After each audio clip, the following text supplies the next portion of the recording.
Okay, madam. Recording started, madam. You can proceed, madam. Okay, sir. Okay. Very good morning to all. Greetings from St. Xavier's Catholic College of Engineering. And it's my pleasure to welcome the coordinator of the workshop, Andrew Kumar, the resource person, Ms. Anisha, the organizing team members, and the participants from various colleges for this third day FDP on. So we can have a seen we have seen CS style sheets that was one presentation, and today we have a interesting topic. Today JavaScript along with a person from College of Engineering. So let me introduce today's resource person. She has completed 2006 from Government College of Engineering, Tirunelveli, and she received her ME in CSE from Janakiyamma College of Engineering, Coimbatore, 2008. Currently, she is pursuing CSE from Anna Institute, and she is working as a faculty in computer science department at St. Xavier's Catholic College of Engineering. She is having 12 years of teaching experience, and she is certified of ISO and IST areas medical image processing, and she is well versed in all programming languages like MATLAB, Python, and other programming languages too. This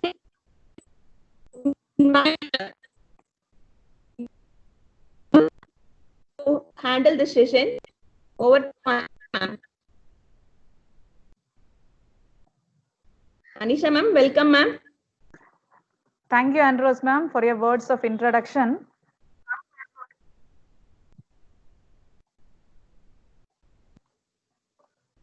And good morning to all participants. Last 2 days, you have learned about HTML and Java, CSS. And today and tomorrow, we'll discuss about JavaScript.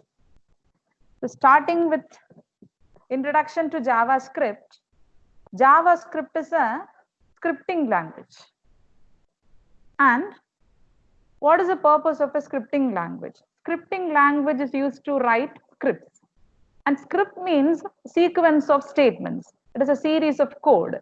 And these code are interpreted at runtime, whereas programming languages will be first compiled and then executed. And a scripting language is an interpreted language. And usually scripts are associated with developing web pages. And they are widely used to develop dynamic web applications. And scripting languages are of two types. One is client-side scripting languages. Another one is server-side scripting languages. Client-side scripting languages are used to create the scripts that run on your browser, that is your client side. An example for client-side scripting languages are JavaScript, VBScript, etc. And server-side scripting languages will create the script that execute on the server side. Example for server-side scripting languages are Perl, Ruby, Python, PHP, etc. And initially, JavaScript was created as a client-side scripting language, which runs only in a web browser. Now, with the introduction of an open source cross-platform JavaScript runtime environment called as Node.js, JavaScript has become server-side too. Now, your JavaScript is both the client-side and server-side scripting language. And coming to history and versions of JavaScript, JavaScript was created by Brendan H. at Netscape in 1995, and it became an ECMA standard in 1997. An ECMA standard means it is a standard for scripting languages, and JavaScript is based on ECMA script. And the first version of JavaScript is 1.0. It was released in 1996, and the latest version is 1.8.5. It is released in 2010. And how to execute a JavaScript code? To execute JavaScript code, you need a text editor and a browser. And you can use a plain text editor, or you can use some sophisticated text editors like a Sublime Text or Notepad++, etc. Also, you can go for IDEs such as NetBeans or Eclipse. And JavaScript code runs inside a browser, and the behavior of JavaScript code may be different in different browsers. And now you have a development environment called as jQuery, which solves those issues, which provides cross-browser support. Right? And you can also execute the JavaScript code in an online environment or online text editor like Fiddle that you have done it yesterday, like that. You can also execute the JavaScript code. And what are things that a JavaScript code can do? You can dynamically, that is during execution, you can enter text into a HTML page. Also, you can perform event handling, and you can access and manipulate the HTML elements.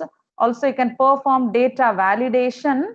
Also, we can detect the browser of a visitor. And again, you can also create cookies using JavaScript code. These are few things, right? A lot of things can be done using JavaScript.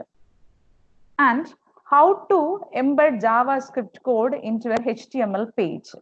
We can embed a JavaScript code within a HTML page by using script tag. And inside the script tag, you give the JavaScript code.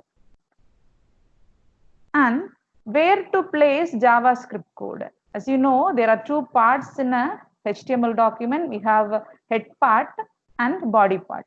You can either place the JavaScript code within the head part or in the body part, or you can place in both head and body part.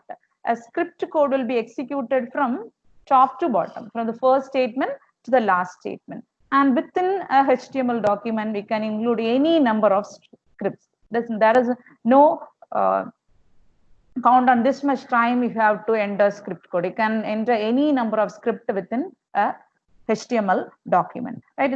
Here in the first part, we have included script code within the head part of the HTML document, and there is a statement document.write of hello world. Here document is an object and write is a method, and this statement is used to enter this text hello world into your browser. Right? So while you execute this part of code, your browser will have a text hello world. Right? And in the second part, we have included script within the body part of this HTML document. Again, while you execute both those codes, you'll get the same output. And also, you can place your JavaScript code in a separate file, and you can link it with your HTML document. That is, place the JavaScript code in a separate document and save it with extension .js, and link the JavaScript file to your HTML file using the script tag with the source attribute. Pass the name of the JavaScript file as an argument to the source attribute, right? Which will link the JavaScript file and the HTML file, right? And now we'll execute a simple code using Fiddle. Simple HTML code, JavaScript code using Fiddle. Open Fiddle, and there is a place where you can enter JavaScript code. Right? And to print hello world onto the screen, you have to use the statement document.write within double quotes, give the text. For example, it will be good morning. And execute the code, you'll get it on the browser. You'll get good morning in your browser. You can try it.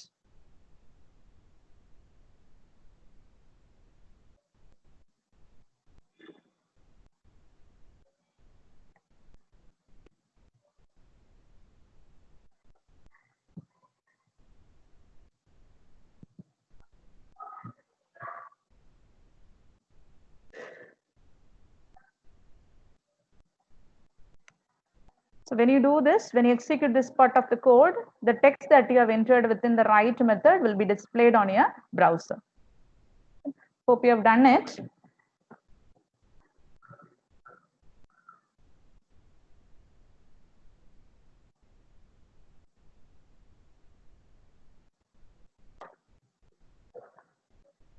Now coming to variables. In every programming language, you need variables.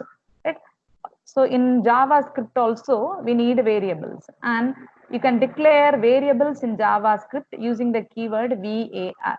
It like other programming languages like C, C++, or Java, we will not specify in any data type while declaring a variable. Use the keyword var. And here, while declaring a variable, there is no data type. Use the keyword var. And you can say that this JavaScript has a dynamic type. That is, using a single variable. By declaring a single variable, you can assign any value to that variable. Right? Also, if you declare a variable without defining a value, it will have the value undefined. Right? It will take the value undefined. Right? Here, for example, x is variable. You are declaring a variable named x, var space x. It is assigned the value 5. And another variable y is declared with value 1.7. And another variable color is declared with value blue. Right? So using keyword var, we can declare a variable for any type of data. Coming to identifiers. What are identifiers? Identifiers are any user-defined names. Like every other programming languages, there are certain rules for naming an identifier. Names can contain letters, digits, underscore, and $sign. Right? And the one difference with Java is here you can include underscore too. Right? Also, name must begin with dollar or a letter or underscore. That is, names cannot begin with a digit. Also, names are case sensitive. That is, in JavaScript, everything is case sensitive. That is, lowercase and uppercase are considered different. And finally, the JavaScript keywords cannot be used as names. Right? The reserved words, that is the JavaScript keywords, cannot be used as variable names. And any user-defined name within a JavaScript code is called as an identifier. Let it be a variable name or function name or object name, anything. And coming to data types, the data types in JavaScript is of two types. One is primitive data types and second one is complex data types. Primitive data types means basic data types. And the primitive data types supported by JavaScript are numbers, strings, and Boolean. Whatever number, either it is integer or decimal, it is considered as the data type number. And in JavaScript, strings can be either single quoted or double quoted. And Boolean, the data type Boolean takes value, two values, true or false. And there are complex data types too. And this complex data types can have additional properties and methods. And the complex data types supported are arrays, functions, and objects. And coming to comments, we'll add comments to our code for readability. If a third person views our code, to make him understand our code, the use of our code, we'll add comments. It may be useful for us too. And in JavaScript, comments are similar to that of Java. We can add both single line comment and multi-line comment. To add a single line comment, use double slash. At any code, it starts with double slash is taken as a single line comment, and multi-line comment starts with slash star and ends with slash star. Right? And coming to operators, consider the arithmetic operators. The arithmetic operators supported by JavaScript are plus for addition, minus for subtraction, asterisk for multiplication, and double asterisk for exponentiation, slash for division. Division returns the quotient after division, and modulus. Modulus operator will return remainder after division. And it also supports plus plus increment operator and minus minus decrement operator.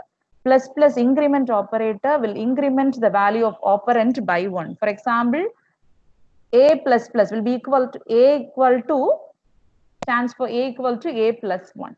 It minus minus decrements the value of operand by 1. Now let us consider an example program. Here we have created two variables A and B. A is assigned the value 15, B is assigned the value 3. Right? And we are performing all the arithmetic operations. To find the sum, A plus B is used. And here within right method, we have added within double quotes sum. It will print sum on the screen, and slash t will give you tab space. Right? And within the document.write method, we can include all the HTML tags. Any HTML tags can be included, but it should be included with double quotes. Here break is used to add a line break. And difference is done by using A minus B, and product with A asterisk B, and division with A divided B, and to get the remainder after division, we use A modulus B. Right? So here our value of A is 15 and B is 3. So sum will be equal to 18. We'll get sum as 18, and difference A minus B will get 12, and product A into B, 15 into 3 will get 45. Quotient 15 divided by 3 will get 5, and modulus the remainder after division, 15 modulus 3, the remainder is 0. Let us execute this code with Fiddle. So all the programs that I am executing is given is already with you. You can try out the programs with the code given. Copy only the code under the script part. No need to add any tags here within the Fiddle. So copy and paste the code under script tag. And now execute your code. You'll get the output. So this is an example which illustrates arithmetic operators. You can try it out. So if you are getting any trouble, you can inform through chat window.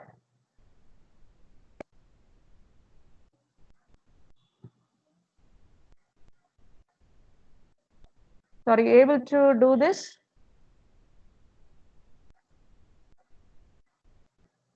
Can anyone respond through chat?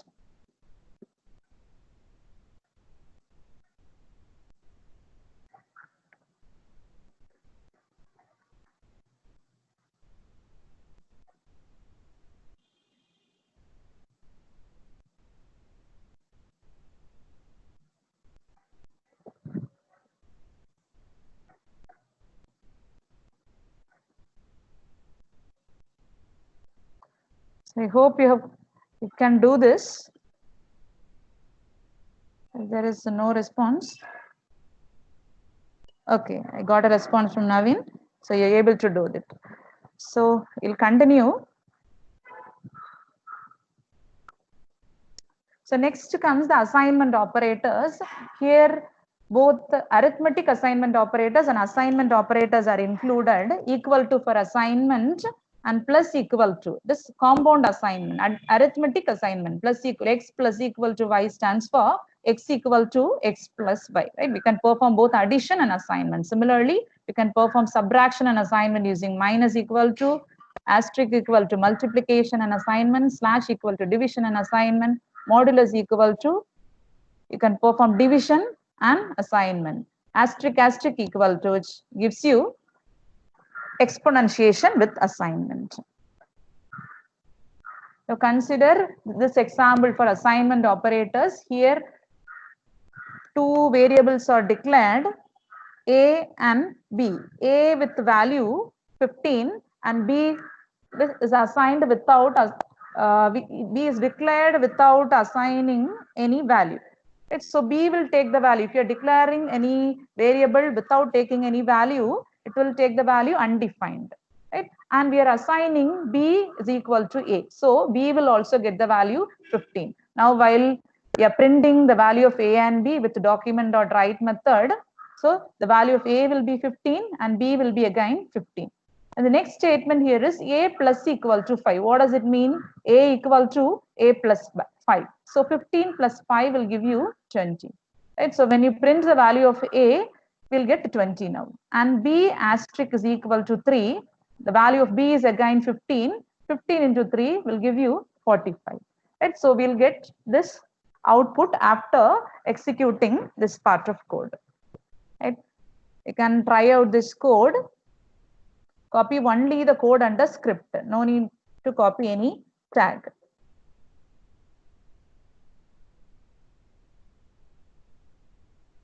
Paste it within Fiddle and execute the code.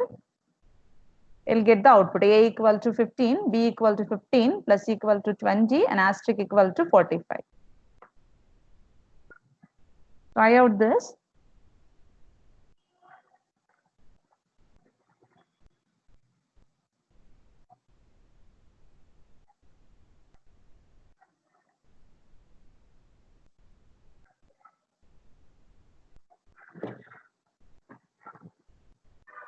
So I hope you're able to do it.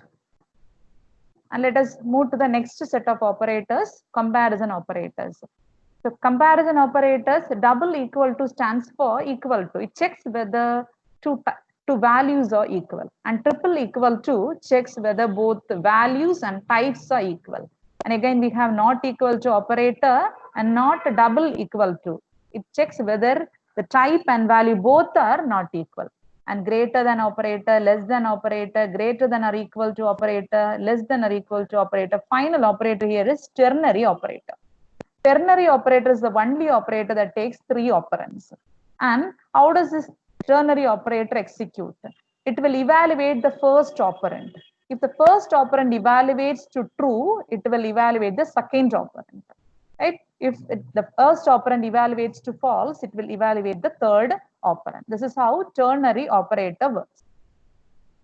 Now, take this example which illustrates comparison operations.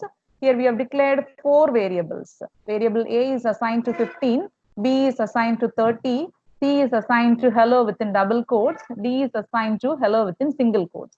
First, we are checking whether A equal to B. It checks whether both the values of A and B are equal, right? So A is assigned the value 15 and B is assigned the value 30.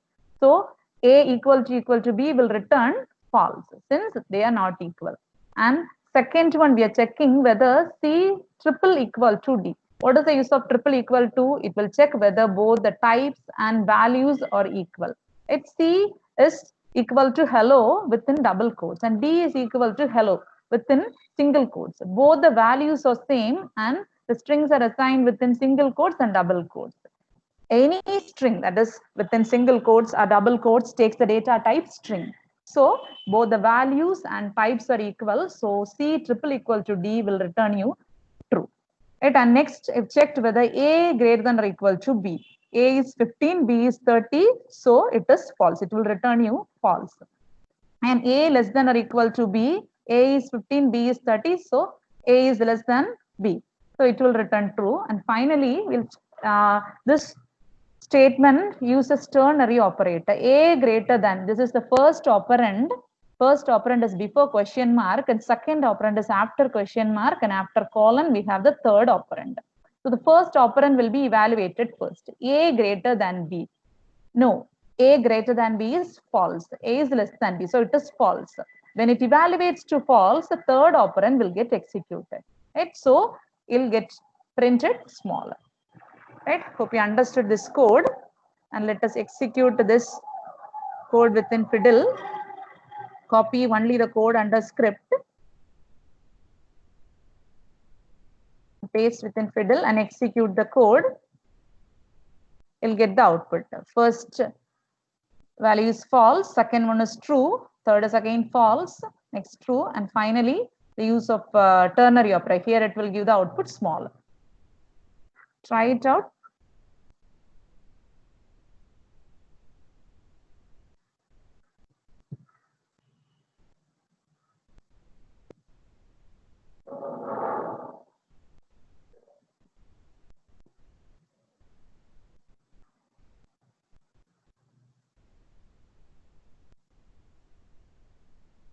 Are you able to do it? Someone can respond.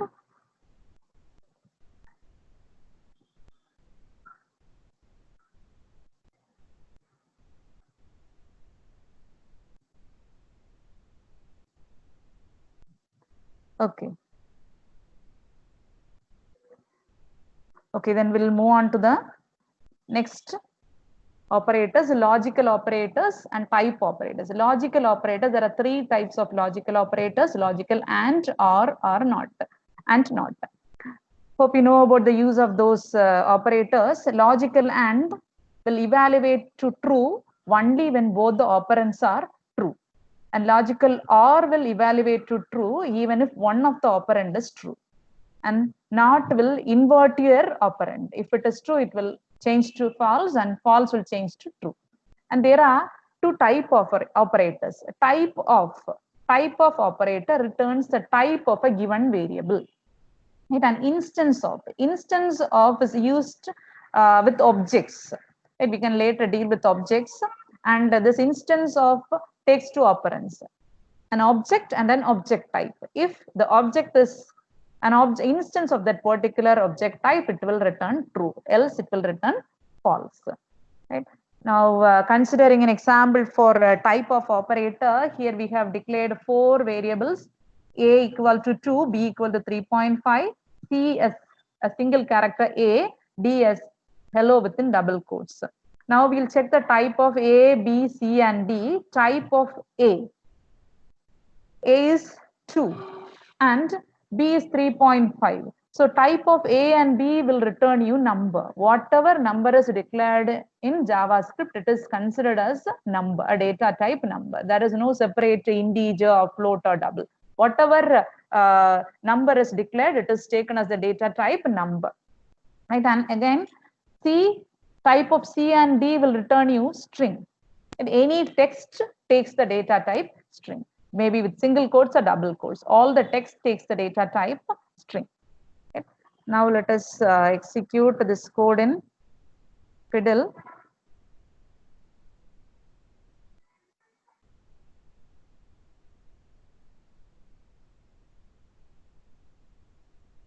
Execute. So you are getting error there since I have included the script tag too. No need of any tag there. Just include only the code under script tag. So here type of A is returned as number, type of B is given as number again, C as string, and D as string. So try to do it.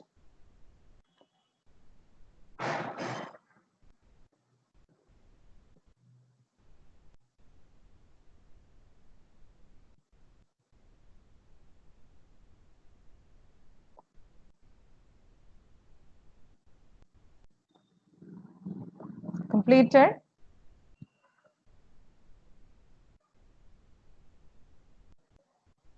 So assuming that you have completed, I'm going to the next topic.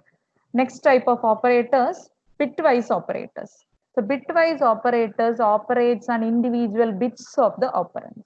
Right? So these are the bitwise operators supported. And works as same as logical and, but it works on individual bits. 5 and 1. Digital or the binary representation of 5 is 0, 1, 0, 1, and 1 is 0, 0, 0, 1. So 0 and 0 will give you 0, 1 and 0 will give you 0, 0 and 0 will again give you 0, and 1 and 1 will give you 1. Right? So the result after and is bitwise and is 0, 0, 0, 1, and the decimal representation is again 1. Similarly, OR is also performed. And NOT will invert the operand. Here, not 5. not the binary representation is 0, 1, 0, 1. 0 is changed to 1 and 1 is changed to 0, 0 to 1, 1 to 0. And its decimal representation is 10. In the case of XOR, if both the operands are same, the output will be false. And different operands, if it is 0 and 1, it will give you 1. Right? So 0 and XOR 0 is 0, since they are different. 1 XOR 0 is 1, since they are, 0 XOR 0 is 0, since they are same. And 1 XOR 0 is 1, since they are different. And 0 XOR 0 is 0. 1 XOR 1 is again, since they are same, it is 0. The decimal representation is 4. And next is zero fill left shift. It shifts the digits to the left, and to the rightmost end, the 0 is added. Right? So 5 left shift 1. 0, 1, 0, 1 stands for 5. Shifted towards the left. Right? So 0 will get removed, 1, 0, 1, and the rightmost end is added with 0. Right? And signed right shift. Right? In the case of signed right shift, the leftmost end will be filled with the 0 if it is a positive number, and it is filled with 1 if it is a negative number. Right? And 0 fill right shift. Again, the digits are shifted towards the right, and the leftmost digit is filled with 0. Right? That's about bitwise operators. And coming to control structures, all the control structures used in JavaScript are same as that of Java. Right? You can use if else statement, switch statement, you can use while loop, do while loop, for loop, everything. Break and continue keywords can also be used in JavaScript. So hope you know the working of if else statement. If condition, the condition is evaluated, if it is true, the statements under the if part will get executed. If the condition is false, the control moves to else if part. Again, the condition there is executed. If it is true, the statements under else if part will get executed. And if all the condition evaluates to false, the statements under else part will get executed. And you can include any number of else if parts. Switch statement, switch evaluates the expression, and the value will be matched against the case values. Right? If any one case matches, that particular case will get executed. If nothing matches, the statements under default will get executed. Right? And break statement will take the control out of this switch statement. And while loop evaluates the condition, and until the condition is true, the statements under the while loop are get executed. And in the case of do while loop, again the condition is executed until the condition is true. The statements under do while loop are executed. The difference between while and do while loop is while is entry control loop. That is, in the entry condition is evaluated, and do while loop is exit control loop. At the last condition is executed. And in the case of for loop, for will first execute the initialization part, and then come to condition evaluation. If it evaluates to true, the statements are get executed. And after execution of statement, it moves to increment or decrement. And after increment or decrement, it again moves to condition evaluation. If it is true, the statements get executed, and so on. Right? And when the condition becomes false, the control comes out of the loop. And there are 3 pop-up boxes in JavaScript. One is alert box, second one is confirm window, and third one is prompt window. Alert window is used to display a message to the user.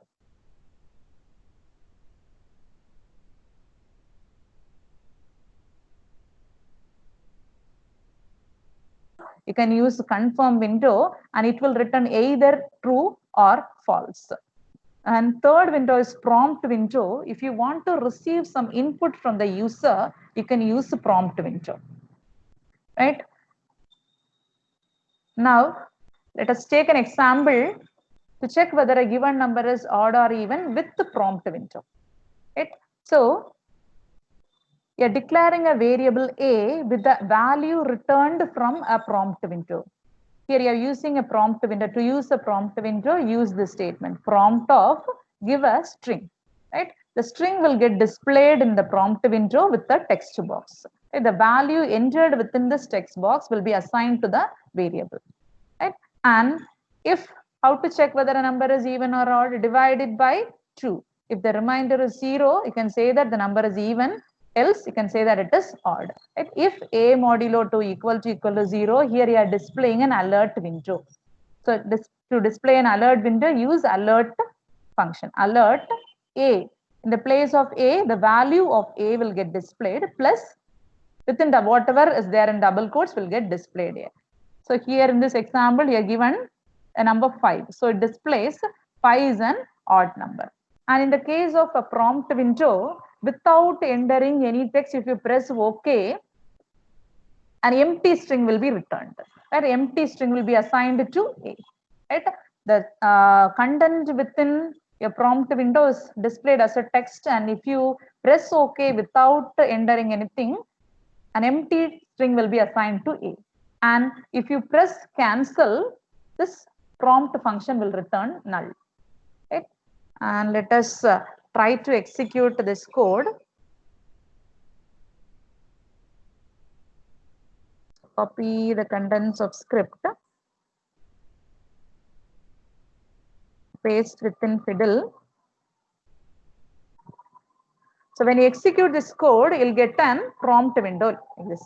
So the text entered here is prompt of enter a number. So the string enter a number will get displayed here with a text box. So let me enter 4 and press OK. I'm getting an alert window saying 4 is an even number. So you can try out this.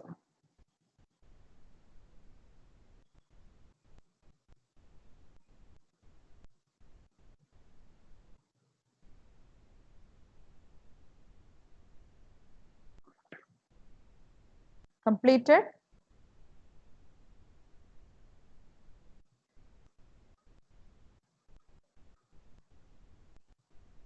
Okay. Now moving to confirm window. So confirm window is used to confirm some information from the user. This is a simple example. Here you're asking the user whether you want to attend the quiz. And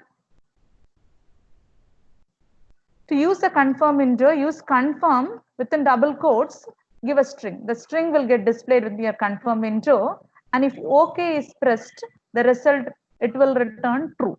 Right? Here you are assigning the response within a variable result. Result will be assigned true if you press OK. And if you press cancel, it will return false. Right? So here,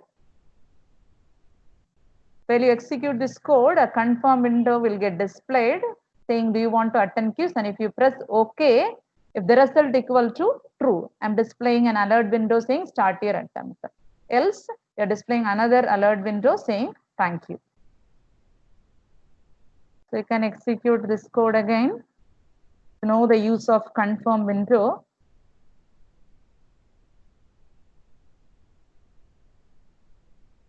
So here you're asked the confirm window, do you want to attend quiz? If okay, we are printing alert box, start your attempt.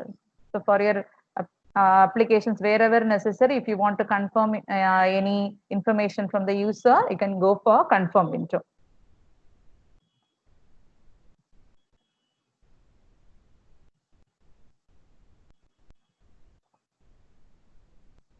Hope you have completed. Now, so this is a program with the switch statement. Switch statement, it is now here you are performing arithmetic operations. So here for a switch statement, we need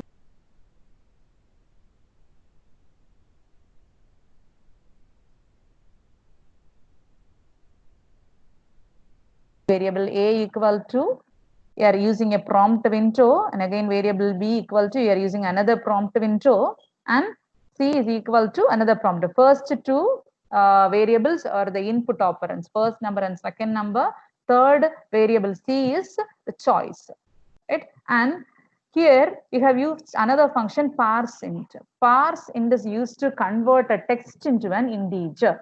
Right? And this is necessary when you perform arithmetic operations, that is addition, especially addition. If you're performing addition with a variable or with the value returned from a prompt window, you use sparse since plus can also perform string concatenation. If you are giving two text as operands within plus, it performs concatenation.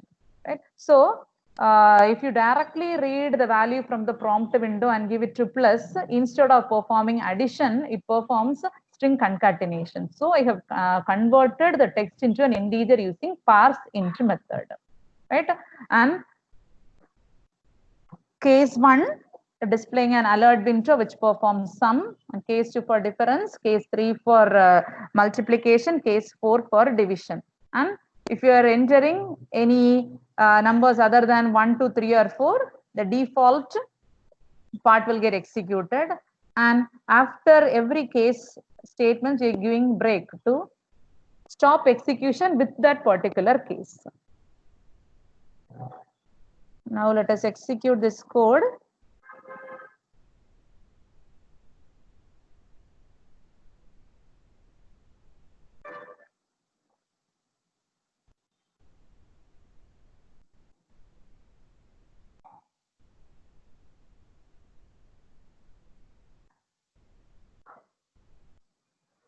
So run this code, will be asked to enter the first number. Let it be 40. And second number, let it be 5.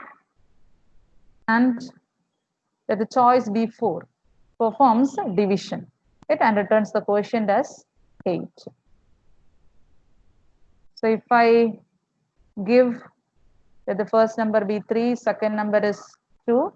And if I give the choice is 7, the default part will get executed. An alert window displays enter any number between 1 to 4. You can try it out.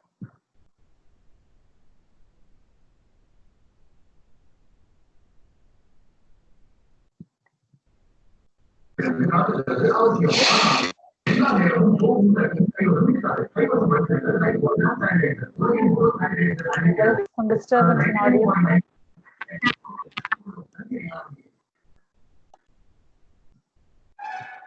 Completed? Okay. Now, we'll come to arrays. What are arrays?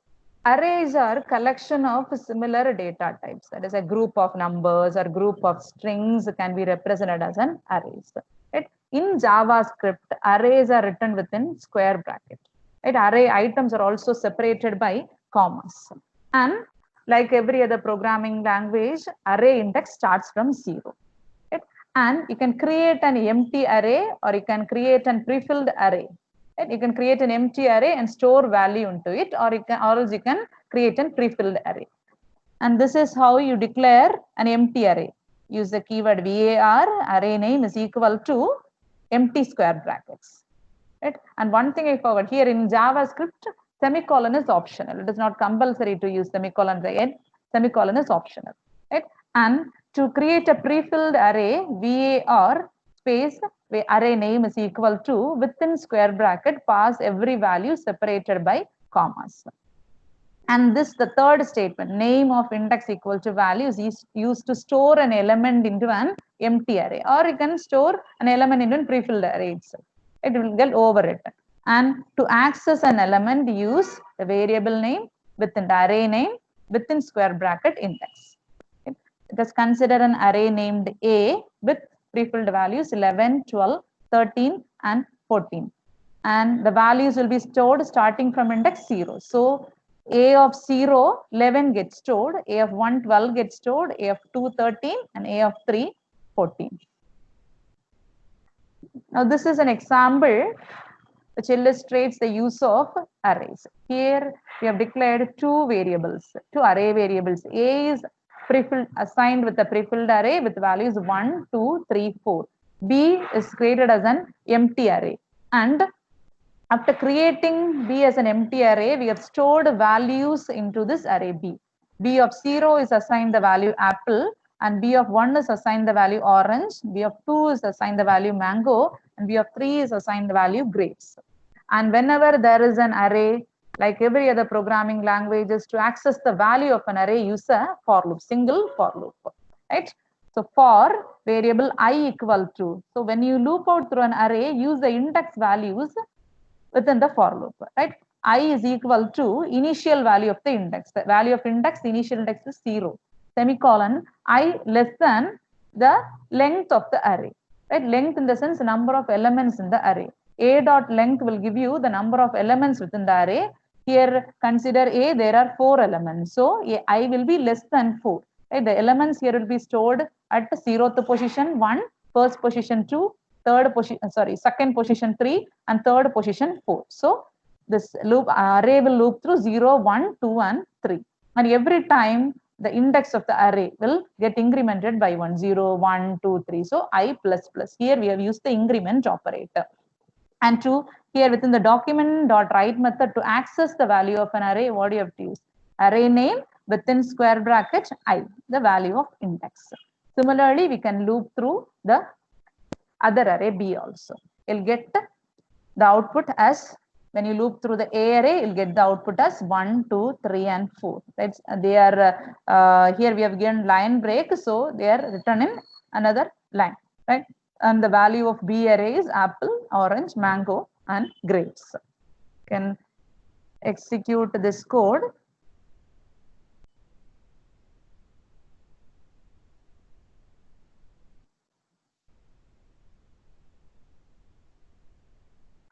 So when you execute this code, it will print the values under the array A and array B, 1, 2, 3, 4, and apple, orange, mango, and grape.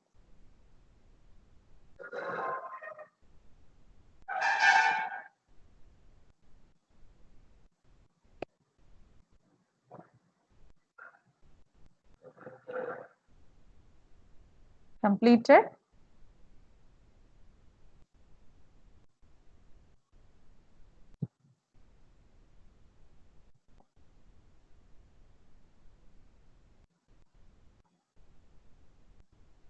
I hope you have completed. There is no problem in execution.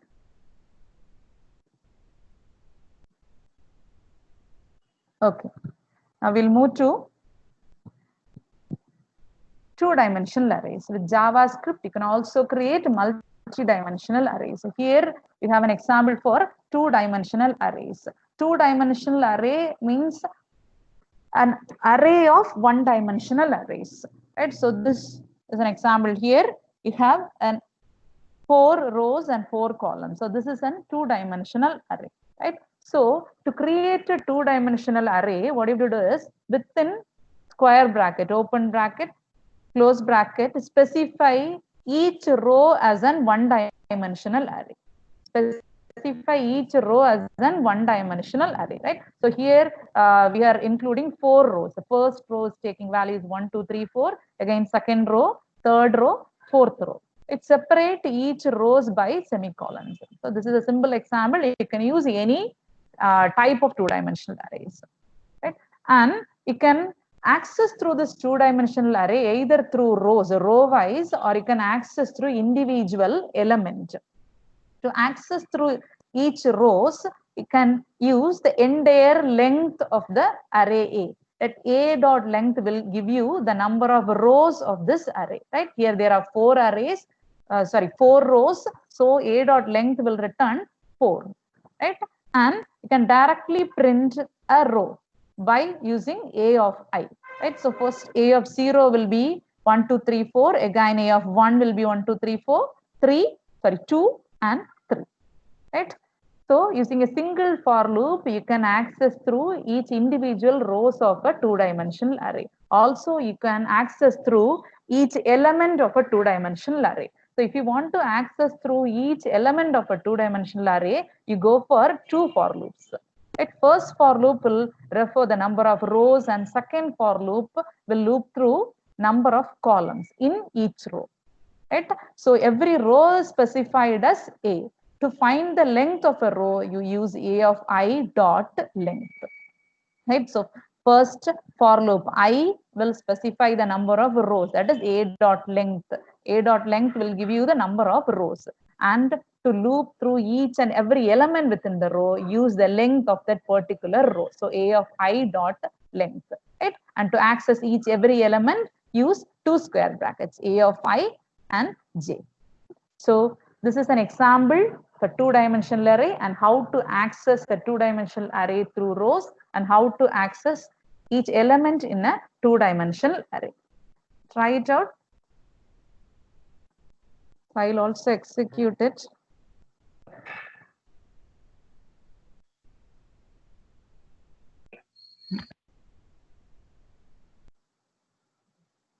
So you'll get the output. 4 rows with 1, 2, 3, 4, 1, 2, 3, 4.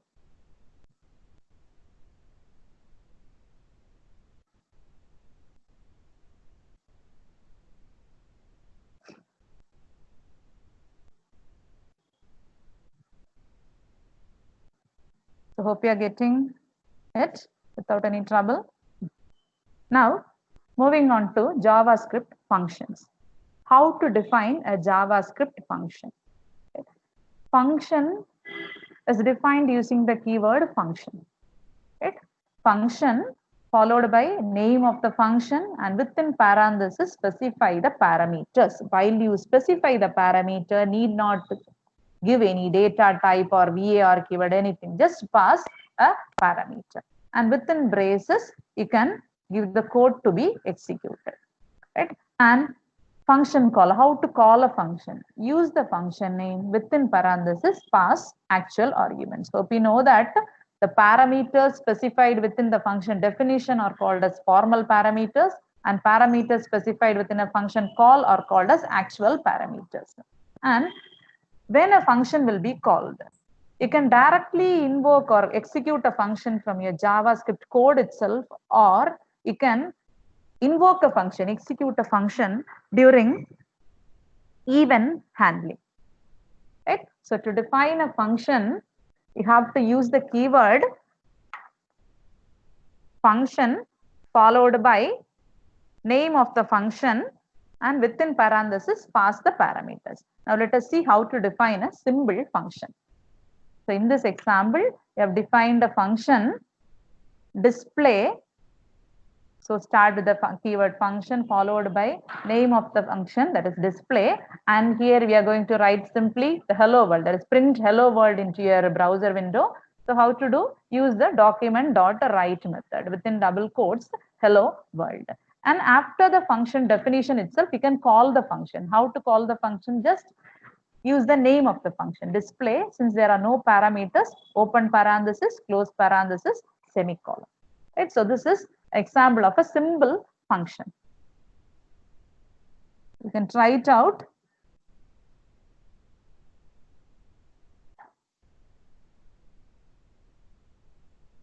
Copy the code, paste it. So hello world gets printed on your output.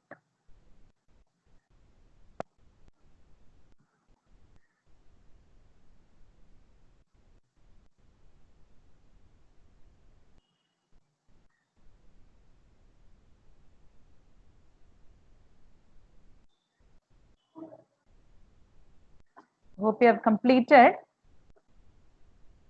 Let us move on to definition of function with arguments and return types. So here we have defined a function named add with 2 parameters. As I said, when you define a parameter, need not specify any data type or var keyword, just pass the arguments. Right? Here a is the first argument, comma, separated by comma, b is the second argument. And like every other programming language, to return a value from a function, use the keyword return. Return, as I am using addition, return a plus b. Right? And to call the function, to pass the actual arguments, here I'm using prompt window. And why did I use parseInt? Since the case of addition, the value returned by a if you pass the value returned by a prompt window to plus operator, it will perform string concatenation. Right? So I'm converting the value returned by prompt window to an integer. So x is assigned the value returned by the first prompt window, y is assigned the value returned by second prompt window. And as this function returns a value, I'm calling the function with the right method itself. Right? So sum is equal to plus function call. What is the name of function? Add. And the arguments, actual arguments are x comma y. Right? So if the value of x is 6 and y is 8, you'll get sum is equal to 14 on your window. You can make a try.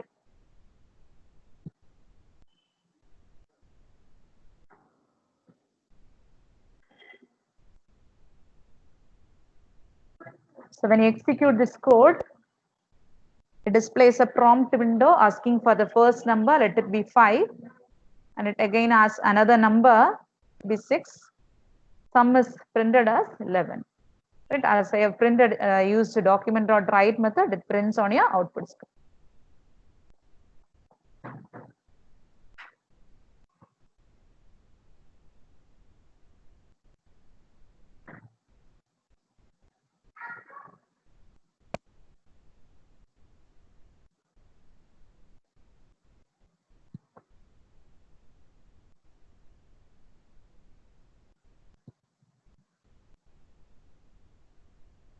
Hope you have completed.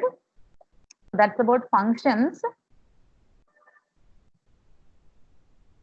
Let us move on to objects. Okay. So JavaScript is told that it is interpreted language. Also, it is an object-oriented scripting language. Right? It supports all object-oriented concepts. And objects are the main concepts of object-oriented programming. Right? And any real-time entity can be modeled as an object. And here, object is considered as a collection of properties. And a property is any name value pair. Right? And while you specify a property is separated by colon. Right? So object is a collection of properties, and any property is specified as a name value pair, and value can be anything. Value can be a function too. When the property value is a function, it is called as a method. Right? And there are many predefined objects supported in your browser, and you can create user-defined objects too. First, we'll see how to create user-defined objects. And there are 3 methods to create user-defined objects. We can use object initializers, or you can use keyword new, or you can use object constructor. First method is using object initializers. To create an object using object initializer, what you have to do is use the keyword var followed by object name within braces, open braces, close braces, pass every property. The first property is property name, colon, value, comma, property name, colon, value, and so on. Similarly, you can create or add any number of property value pairs. And how to access the properties.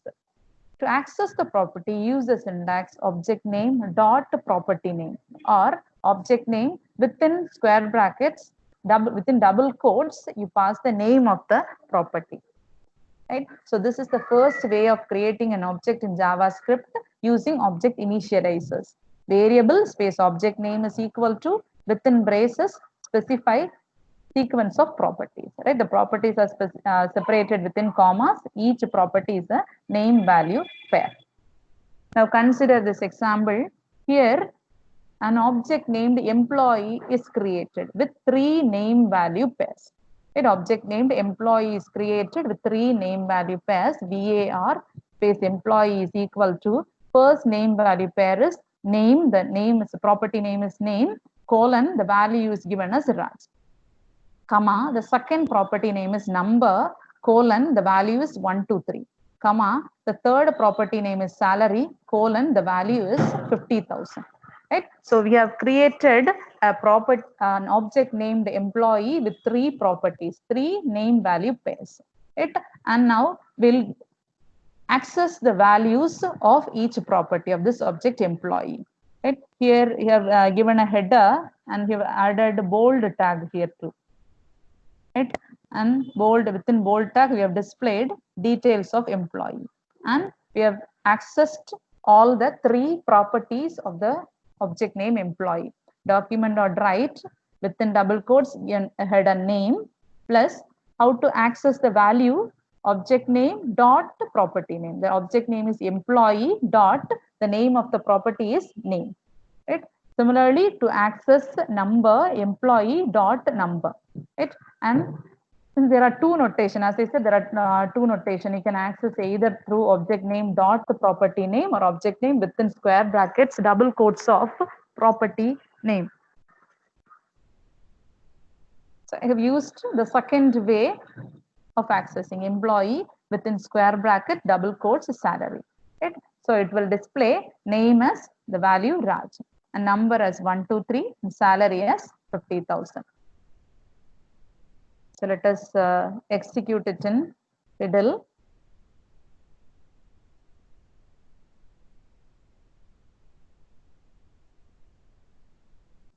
So while you execute the code, you'll get the output, right? So this is a simple example of how to create an object using object initializers, right? And access the properties.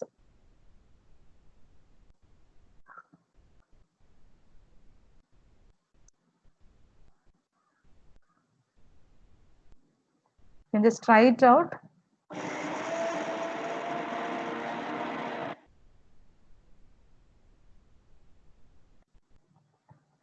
Completed.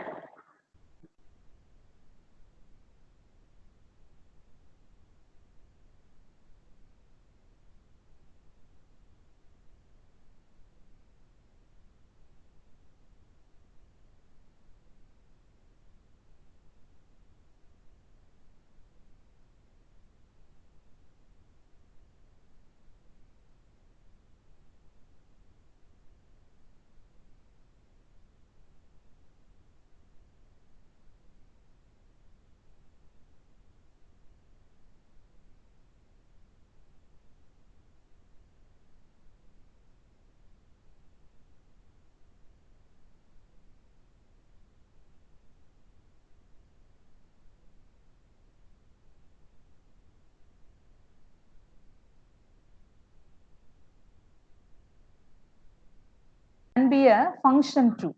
Right? So this is an example of how to use a function as a property value.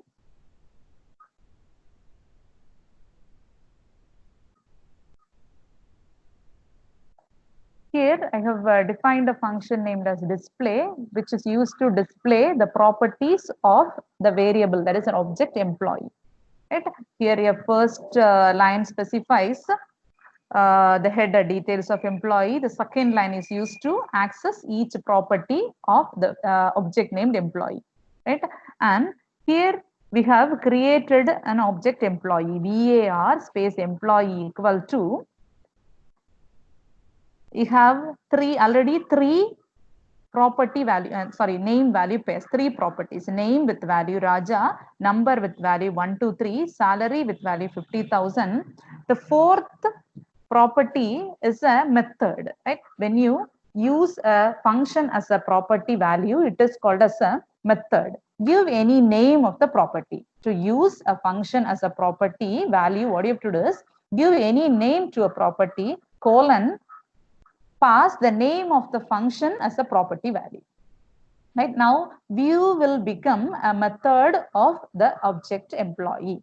Right. So this object now has three properties and one method. Right. It has a name. Altogether, it has four properties: name, number, salary, and view. Where view is the method. Right. And how to call this function or call this method? To call this method, use the syntax object name. What is object name? Employee dot name of the method. What is the name of the property? View within parenthesis, semicolon. Right? So this is the calling a function, calling a method from an object, similar to that of a Java. Object name dot name of the method, open parenthesis, close parenthesis, semicolon. Right? Try to execute this code.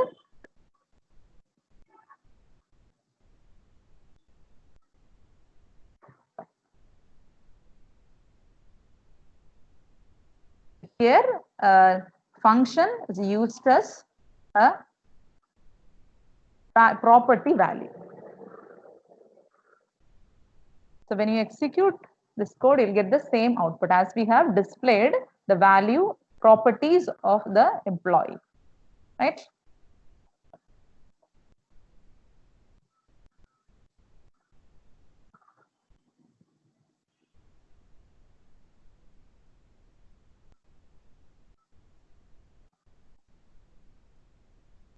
Hope you are able to follow. Are you getting the output? Yes. Now we'll move on to another example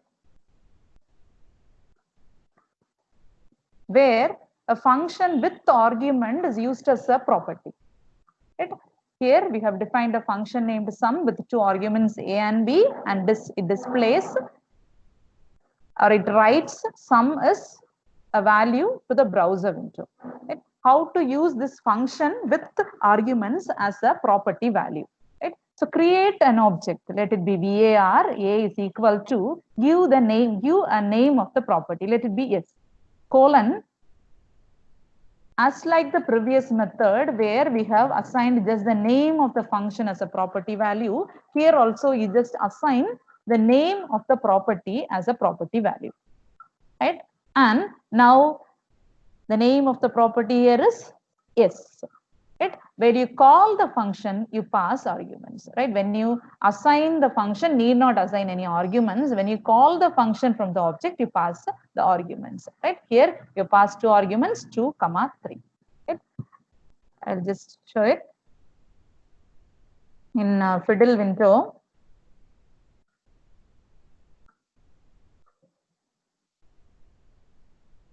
It displays the output sum is 5.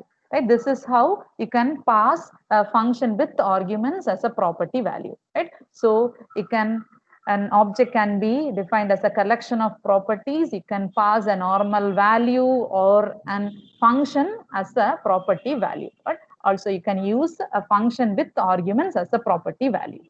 Right? So this example shows how to pass a function with arguments as a property value. Hope you are able to complete it. Now moving to the second method. It's second method of object creation. Right? To create an object, there are three ways. As I said, there are three ways. First is using object initializer. Second is using new method. Third is using constructor. Right? This is the second method using new operator. Right? So the syntax is var, name of the object is equal to new object of, use the built-in object. Right? First you create an empty object. This statement will create you an empty object, and after creation of object you assign properties and values to that particular object. Right? So create an empty object is using new object constructor, and then what you have to do is assign properties and values to that particular object. So let us take an example. Here we have created an object named person by using new object of method. Now person is an empty object, right? And we have assigned three property value pairs to this person object. Person dot name is equal to John. Person dot age is equal to 50. Person dot sex is equal to male, right? So person now has three properties, that is name, age, and sex with values John, 50, and male. Right? The way of accessing the object properties are similar to that of the first method. You can access it as person.name, person.age, or person.sex, or you can access second person within square bracket, double quotes, sex. So you can execute this code in Fiddle. You can visualize the output.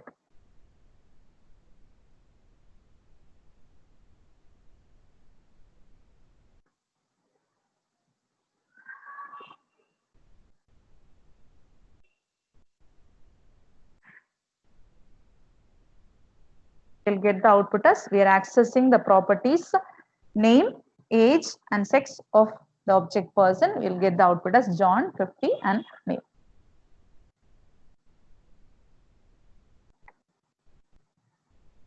Hope you are able to complete it. So now moving on to third method to create an object. The third method to create an object is to use a constructor. Right? Define a constructor. Like C++ and Java, constructor is also a function. Define a function constructor. Right? Keyword function followed by name of the constructor followed by the properties.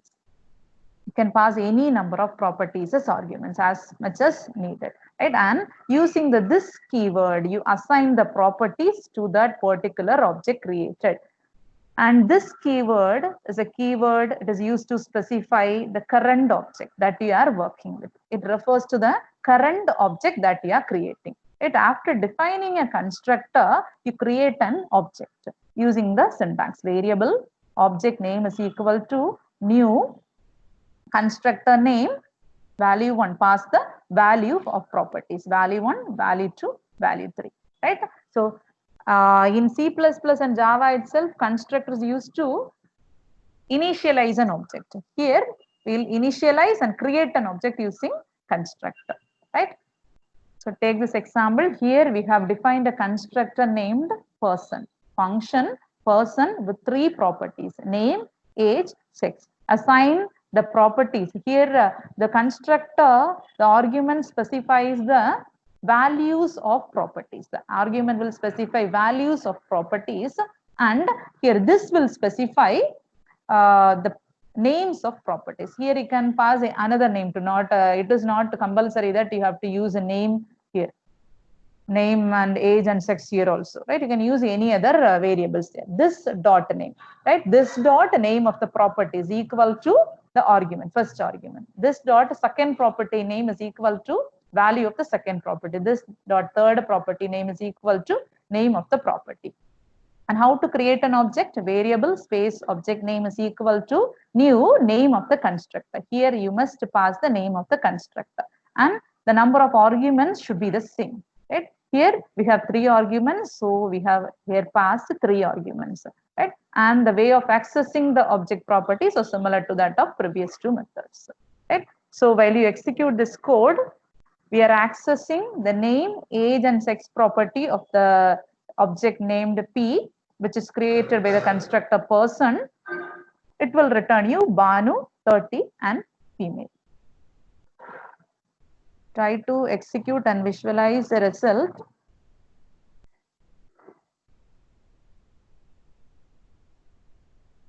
When you execute this code, you'll get the output.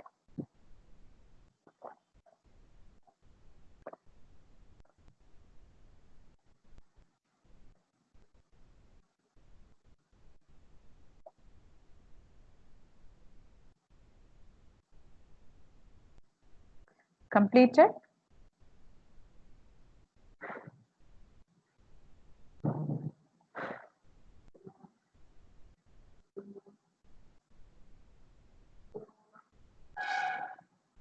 Okay, Divya has responded. Okay.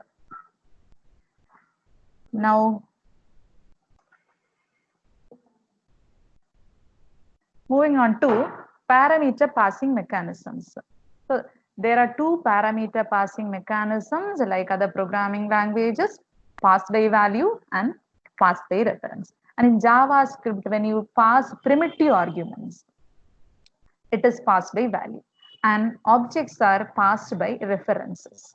Right? Primitive arguments are passed by value and objects are passed by references. In passed by value, hope you know the difference between formal arguments and actual arguments. Formal arguments are arguments present in the function definition. Actual arguments are arguments present in the function call. And in passed by value, the value of actual arguments are copied to the formal arguments. Right? The values of actual arguments are copied to the formal arguments, and any change in formal arguments will not affect the actual arguments. Right? Any change done within the function definition doesn't affect the actual arguments.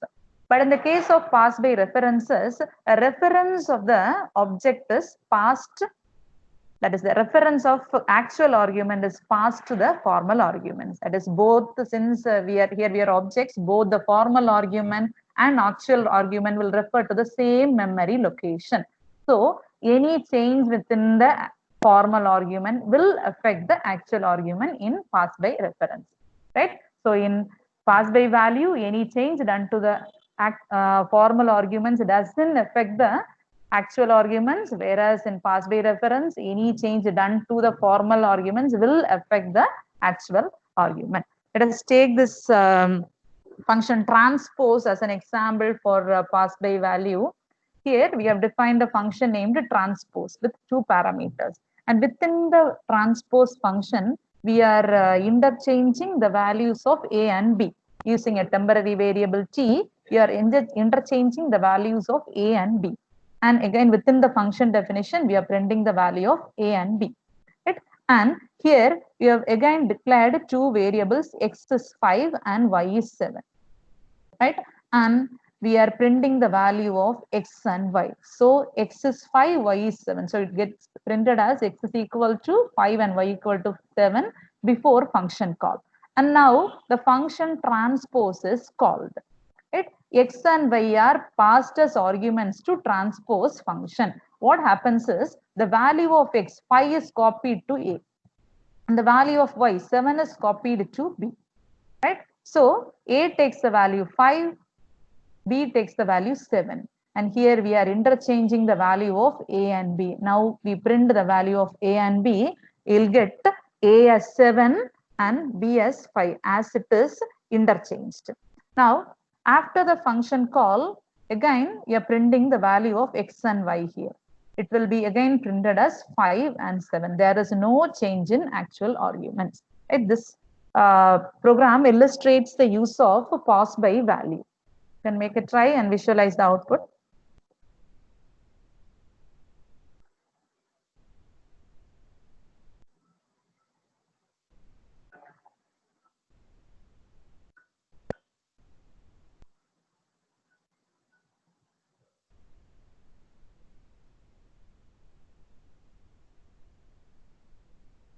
So before function call, it will be x will be 5 and y is 7, and inside the function it is interchanged as 7 and 5, and after the function call there is no change in actual arguments. X will be again 5 and y will be 7.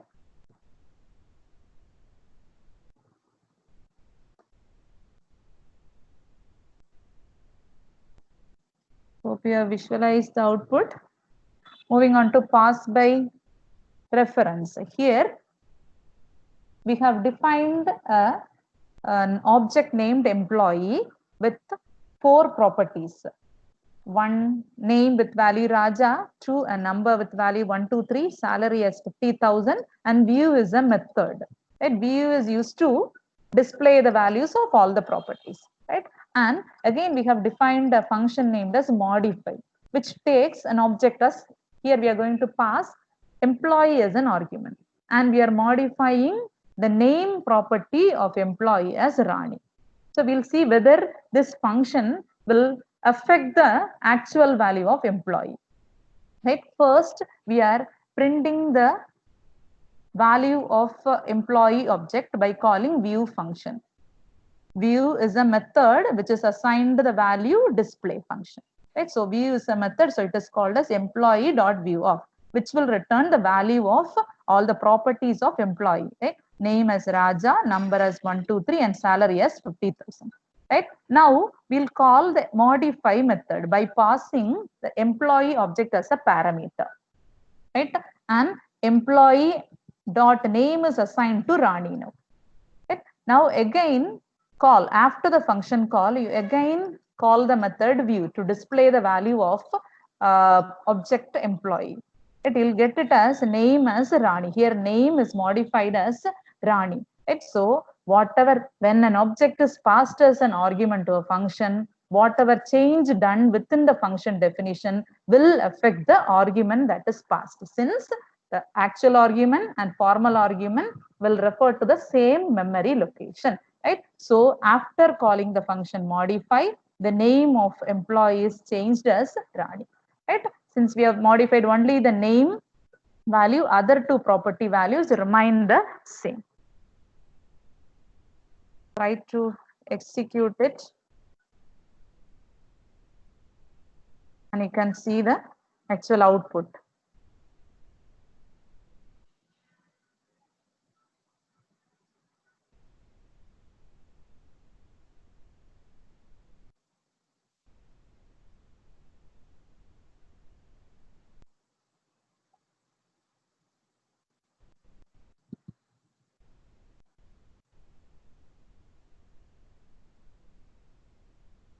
Here script tag is added. That's why there is no output.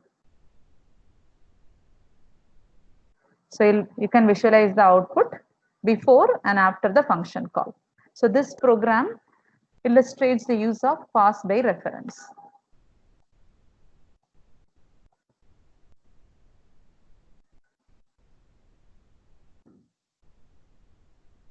So with an example, we have seen the application of pass by value and pass by references. Okay. Now, we'll move on to the next topic, JavaScript accessors. Right? In JavaScript, we can add accessor functions. Right? There are two types of accessor function, getter method and setter method. Getter method is used to read a property value. Right?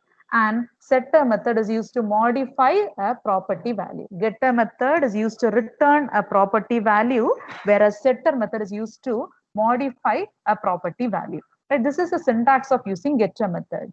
Start with the keyword get, followed by name of the method. Within open braces, close braces, you're going to access the method, right? You have to return it. So use a return keyword followed by, whenever you access the property of a particular object, use the keyword this. This dot, whatever property name you want to return, just specify the name of the property. And how to call a getter method, right? You cannot call a getter method like a normal method. When you call a normal method, you need open parenthesis, close parenthesis. When you call a getter method, no need of any parenthesis. Just specify like a property, normal property, you can call it object name dot method name.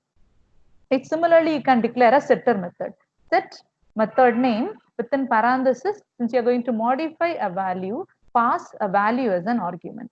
Right? And open braces, close braces, you have to assign a value. So this dot property name to a property name, assign the value which is passed as parameter. And this is how you call a setter method. Object name dot method name is equal to value. Right? So the way of accessing a normal function or normal method and a get accessor is different. Right? Accessor is used just like another property. Right? Coming to this example, here we have declared an object named employee with the same name value pairs of three properties, name, number, and salary. And within this employee, we have declared a getter method and setter method. If you want to add the getter method and setter method to an object, add it as a property. Right? So first property, comma, second property, comma, third property, add a comma and specify the next property. Right? So here, fourth property is a getter method. Get, give any name. Right? It is not that you have to use the particular name of the property. No, you can give any name, open parenthesis, close parenthesis. And you use a statement return, whatever property you want to return, use this keyword dot name of the property. Here, there are three properties, name, number, and salary. Here, I'm returning the property value of name. Right? Comma, setter method. Set number, right? I'm giving a name as a number of, give any parameter A, and I'm going to modify the value of a number argument, right? So this dot number property is equal, this assigned to value A, close parenthesis. Now complete the object and terminate it by semicolon. Right? So getter method, setter method is also added just like a property to an object. Right? And here we are accessing the values of the variable employee. I access the variable name using the getter method. Employee, the name of the object is employee dot, the getter method is name, employee dot name. Right? And the other two properties, number and salary, are accessed as like previous method. Employee dot name of the property is number, and employee, since there is another method using square bracket notation. Your square bracket notation within double quotes, you pass salary. And now you'll call the, let us call the setter method. How to call the setter method? Variable name, employee name, that is object name dot name of the setter method, number, and I assign the number value to 5, 6, 7. Right? Now again you access the properties, you can see the difference. Right? So initially name will be Raj, number will be 123 and salary will be 50,000. After calling the setter method, the property value of number will be modified to 567. Now execute the code and just view the difference.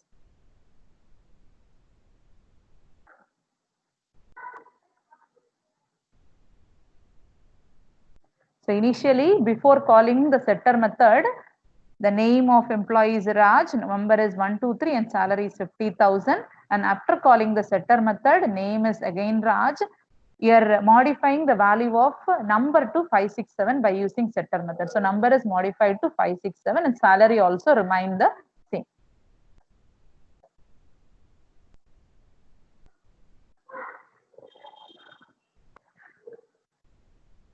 Hope you are able to visualize the difference before and after calling getter method.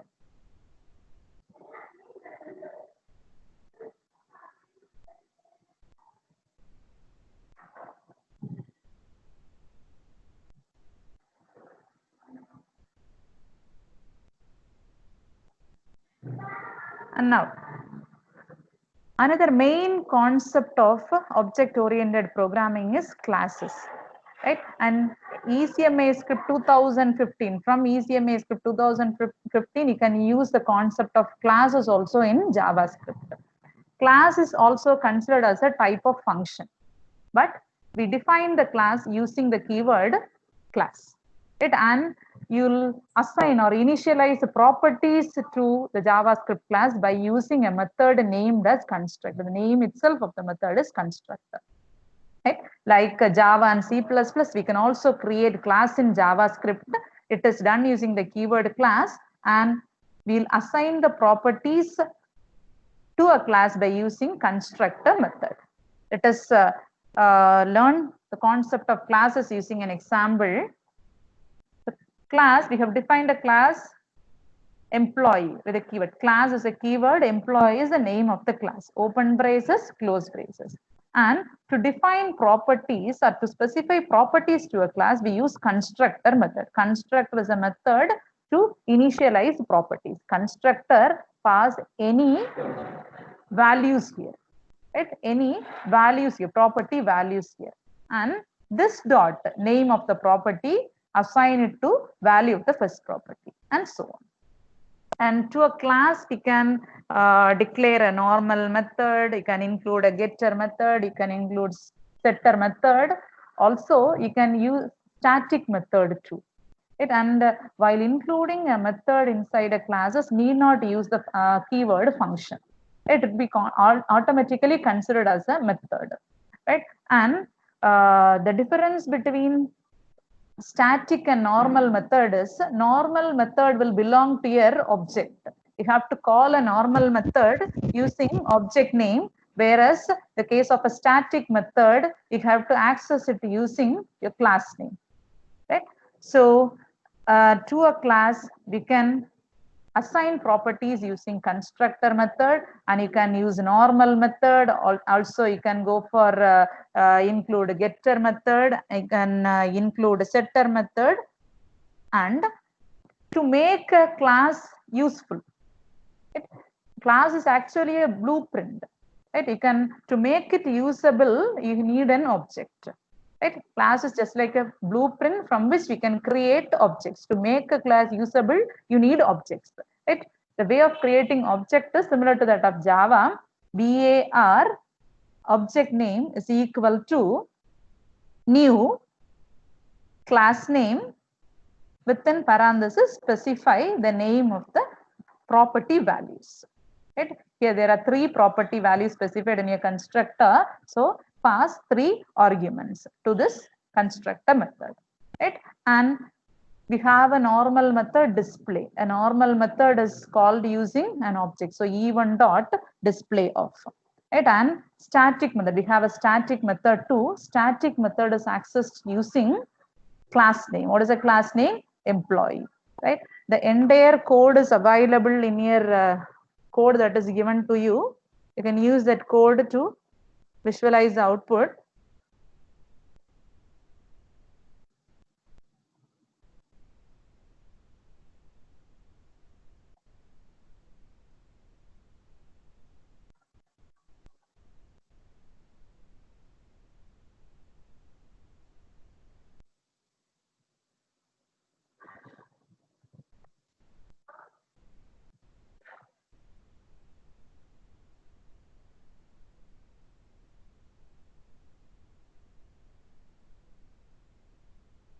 here we have included under the constructor,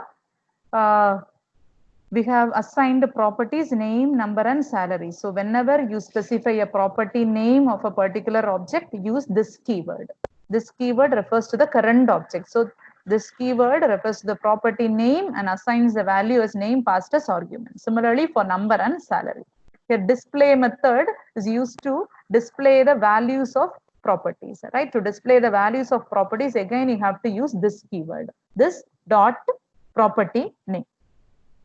Right? So this dot number, this dot name, and this you can also use a second notation also. Instead of object name, you have to pass this here. When you go for classes, instead of object name within the function, use this keyword. Right? Here we have a getter method named get name. Here you are returning the property of name, this dot name. And we have a static method. To make a method as static, proceed with the keyword static. Right? And you're printing just a line. This is a static method. Right? While executing, you'll get the values of variable object type employee, and from a static method, we are displaying a string, a symbol string.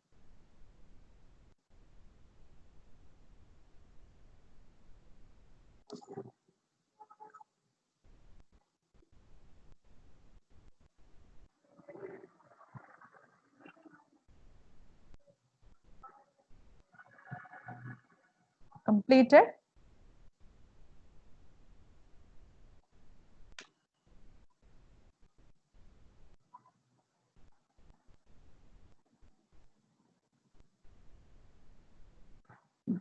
Okay, Supriya ma'am has responded yes. So we'll move on to the next important concept of object-oriented programming, which is inheritance. Inheritance is the process of creating a new class by reusing the properties of existing class. Means instead of creating a new class from the scratch, we can use a class that is already created, that already exists. Right? And the class which is used is called as the parent class. And the new class which is created is called as child class. Right? So instead of creating a class from the scratch, you can use existing class to create a new class. Right?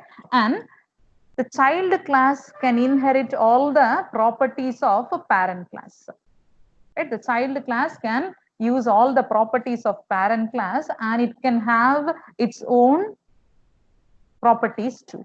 Right? The child class can inherit all the properties of parent class, and it can have its own properties too. Right? And the main advantage while developing software is here it can save time, and reusability is the main advantage of using inheritance. Right? So this is an example using inheritance. Like Java, to inherit one class from another class, we use the keyword extends.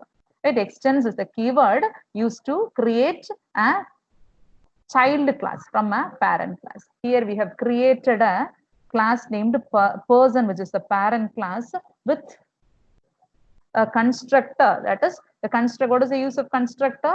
It defines the properties, right? So here class person is defined with only one property name, and under the constructor you have assigned this dot name as name. Right? And now we are creating class named employee by extending the person class. So class employee extends person, right? With two properties. Actually, your employee class has two properties. So we have assigned this dot number equal to number and this dot salary equal to salary. Like those who know Java knows the use of super keyword. Super keyword is used to call the constructor of the parent class. Right? So super keyword, using super keyword within the child class, we are calling the constructor of the parent class. And to call the constructor of the parent class, you need a parameter there. So, and it must be passed as the first parameter to the child class constructor. That's why name is passed as the first parameter to the child class. Right? And after defining, we have included a display function to the entire code is available in the code given to you. And we have created in the case of an inheritance structure in a hierarchy, you can create the object for the last class. Here you can create an object for employee class. E1 is equal to name employee, pass 3 parameters. Name, Ramu, 112 is a number and 60,000 as salary. And you call, when you create this employee object, automatically it calls its own constructor and the constructor of its parent. Now, when you call display function, here a display function will have the code to display all the 3 properties, name, number, and salary, which will display the values of name, number, and salary. So, using one class, you can create another class, which will save your time. So this example explains you the use of inheritance. Try to execute that code.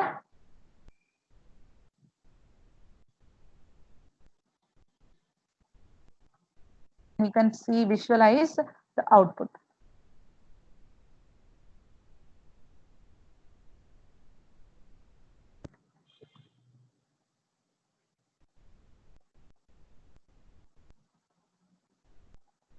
So here we are displaying the values of Ramu, number, that is name, number, and salary. You can view the output.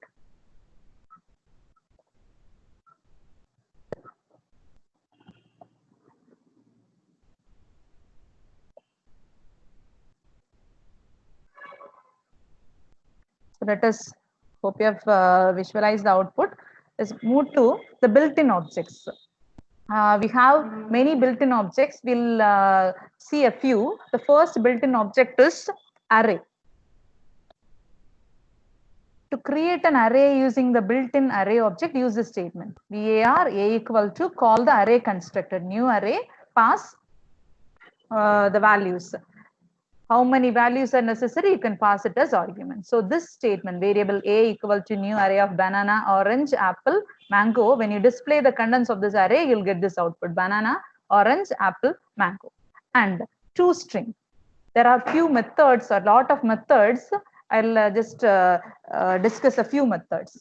toString will return a string representation of an array, that is comma separated values. So the output will be banana, orange, apple, mango. And pop. So push and pop, you heard in stack. Pop method will remove the last element from the array. Right? Here the last element is mango. So mango will get removed and remaining elements in your array will be banana, orange, and apple. And if you display the array again, you can see it contains banana, orange, and apple. And push. Push is used to append an element into the array. Right? An element is added at the last. Push of guava. If you to this array, if you add push of guava, you'll get the output banana, orange, apple. At the end, guava will be added. Shift. Another method is shift. Shift will remove the first element. The first element here is banana. So banana will get removed and you'll get orange, apple, and guava. The next method is splice. Splice, using splice, we can either delete items or you can add new items. To delete items, you have to include only 2 parameters. First parameter specifies the location from where you have to start deletion. And second parameter, how many elements to remove. And if you call splice of 0, 1, it will start removing from 0th location and it will remove 1 element. So first element will get removed. And splice of 1, 2, it will start removing from first location and it removes 2 elements. So second and third element will get removed. And to our example, considering the final output here is orange, apple, guava. If you apply splice of 0, 1, the first element will get removed and remaining will be apple, guava. And you can use spliced also to add new items, as I said. Right? When you need to add 2 elements, after these 2 arguments, pass the elements to be added. Right? So you have to, in the case of insertion, 2 will be, if you call splice of 2, 0, lemon, kiwi, 2 will refer to the position where you have to, we need to add elements. right? So from the second position, it will start adding elements, and the second argument should be 0, since no element should be removed. And we are adding lemon and kiwi when passed as an argument. It means that add lemon and kiwi to the array. It's starting from second location. So apple is in 0, guava is in 1. Second and third position, lemon and kiwi are added. Right? And the next method is sort. Sort will sort an array alphabetically in an alphabetical order. So this array will get sorted to apple, guava, kiwi, and lemon. Right? And the next method is slice. Slice will remove a part of an array and creates a new array. And it will not change the original array. Right? The original array will not get affected. So here a dot slice b equal to a dot slice of 2. So here we start removing from 2. The elements starting from 2 are removed and placed in b. So a will contain apple, guava, kiwi, and lemon, and b will contain kiwi and lemon. Right? And the example is given to you. You can work it out for better understanding. Right? I'll move on to string objects. String is an inbuilt class which represents text. Right? And there are also a lot of methods under string object. I'll discuss a few. Length. First property is this. Length is a property which returns the length of a string, which is number of characters of the string. And index of returns the first position of the first occurrence of a particular text. And last index of returns the index of last occurrence of a particular text. And search will search for a particular text and it will return the position of the first match. And slice will extract a part of the string and place it in a new string. Right? It takes two parameters, start position and end position. And you can also include a negative parameter and a slice. If you include negative parameter, it starts counting from the end. Substring is also similar to slice, but it doesn't accept negative indexes. Right? And substr, it is also similar to slice, and the second parameter specifies the length of the extracted part. Right? So these are few methods under string. And again, replace will replace one value with another value. As you know, 2 lowercase and 2 uppercase are used to convert things to uppercase and lowercase. Concat will join 2 strings, 2 or more strings, not only 2 strings, 2 or more strings. Trim will remove white space from both sides of a string, beginning and end. Character at will return character at a particular position. Right? So these are few methods under string. Let us consider this example.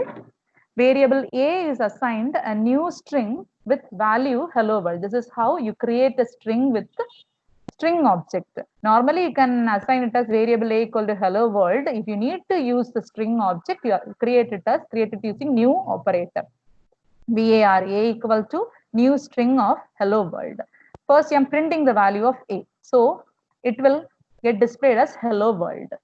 Right? And one thing specific about string object is string is immutable. Means once if you assign a text to a string object, no functions can modify the value assigned. Right? Every function will work on a copy of the string object, and no modifications affect the original value assigned to the string. Right? So second, a dot 2 uppercase of, I'm calling 2 uppercase, and I'm just displaying the result after 2 uppercase, and I'm not displaying the result that is the actual string there. I'm just returning the result after applying this method. So a dot 2 uppercase of will return all the letters, characters of the string in capital. A dot 2 lowercase will return all the characters in small letter. And a dot character at of 0. Right? I'm passing a position, and this character at of method will return the character at a particular position. Right? Character at of 0, and in the original string, this is your original string. The character at 0 is h. Right? Again, string index will also be, string is also like an array, stored like an array. The index will start from 0. Right? So the character at 0th position is h. And next I'm calling replace. Replace, first parameter is the text to be searched, and second one is the search to be, that is the text to be replaced. So a dot replace of world comma everyone means replace world with everyone. So world is replaced with everyone, right? But this is the result after applying replace, and it is not the original text since strings are immutable. And a dot search of world, search method will search for a particular text and will return the starting position of the particular text that is matched, right? So you're searching for world. World starts at index 0, 1, 2, 3, 4, 5, 6. So 6 is returned as the output, right? And slice method will extract a subpart of a string, right? Extract a part of the string. So first one is the starting position, second one is the ending position. So a dot slice of 0, 5 means slice the string from 0th position to 5th position. So 0, H starts 0, 1, 2, 3, 4, 5. So hello with this white space will be returned. And again, you're calling slice with two negative parameters. Negative parameters means it start counting from the last. The exclamation mark is -1, -2, -3, -4, -5. You have to one thing, slice will start extracting from start position and to end position -1, right? So here slice of 0, 5 means 0 to 4 will get extracted. So HELLO will get extracted. And here starts with -10 and ends with -5, -1, that is -6, right? It starts with -10 and ends with -6, right? So it starts here 0, 1, sorry, -1, -2, -3, -4, -5, -6. -6 is W, right? And it should start at -10, right? So 6, 7, 8, 9, 10. So your output will be LLO space W, right? And sub str, it also works like a slice. It starts from 0 to 5 - 1, that is 4, right? It return hello, right? This is how your methods of string work. Can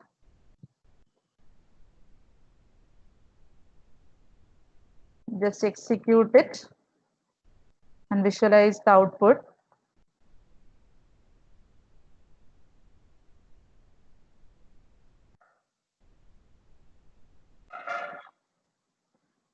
So it returns a result after 2 uppercase, 2 lowercase, character at 0, replace, search, slice, to slice operation, and SUB str.